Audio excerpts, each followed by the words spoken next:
काव्य बिंब केवल 2 मिनट में जो सीबीएसई के विद्यार्थी हैं, सेकेंडरी सीनियर सेकेंडरी के विद्यार्थी हैं, बीए एमए के विद्यार्थी हैं और किसी भी प्रकार के कंपटीशन एग्जाम देने वाले जो विद्यार्थी हैं, सभी के लिए बहुत ही महत्वपूर्ण चैप्टर बिंब क्या है।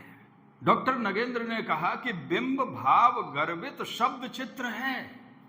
और यह शब्द चित्र बनता कैसे है, बड़े संक्षेप में और स्पष्ट रूप से आप समझ लें, कभी भूलोगे नहीं। आंखों से जो चित्र सामने आया, अब दिवसावसान का समय, मेघमय आसमान से उतर रही धीरे धीरे संध्या सुंदरी परी सी। अब परी के समान जैसे कोई सुंदरी उतर के आ रही है, एक चित्र बन गया।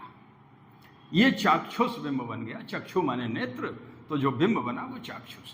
तो इंद्रियों की जो संवेदना है वो जब जुड़ती है, जिस इंद्रिय की संवेदना जुड़ेगी वही बिंब बन के तैयार हो जाएगा। अब कान है, कानों से हम ध्वनि सुनते हैं तो ध्वनि बिंब बनता है। अब बरसात का सीजन है, अब बरसात में टप टप टप बूंदें पड़ रही हैं, पैर चलते हैं तो छप छप छप आवाज होती है, हवा तेज चलती है तो पेड़ों से सर सर सर की आवाज आती है, तो सर सर सर सर पवन बह रहा, टप टप टप बूंदें पड़ती, छप छप छप उस पर चलते, ये सब ध्वनि बिंब बन गया। अब तुम्हारी मुस्कान बड़ी मीठी है, अब यूं तो मुस्कान दिखाई देती है, चाक्षुष बिंब होना चाहिए, परंतु एहसास मिठास का है, इसलिए आस्वाद बिंब जो जिह्वा है, रस है, उसका रस बिंब या आस्वाद बिंब बन के तैयार होगा।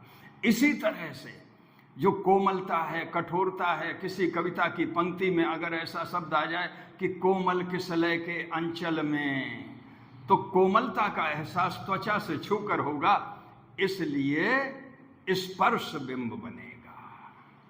इसी तरह से अब 5 इंद्रिय हो गई, कान हो गए, नेत्र हो गए, नासिका हो गई, जिह्वा हो गई और स्पर्श इंद्रिय हो गई। ये 5 इंद्रियों से 5 बिंब बन करके तैयार हो जाते हैं।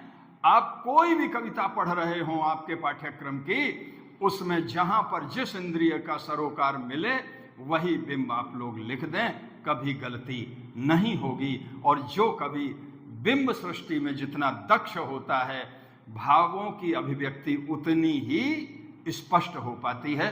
बहुत बहुत धन्यवाद। और इस बिंब को स्पष्ट रूप से समझने के लिए मेरा वीडियो आप दिशा प्रकाश पर देख सकते हैं। धन्यवाद।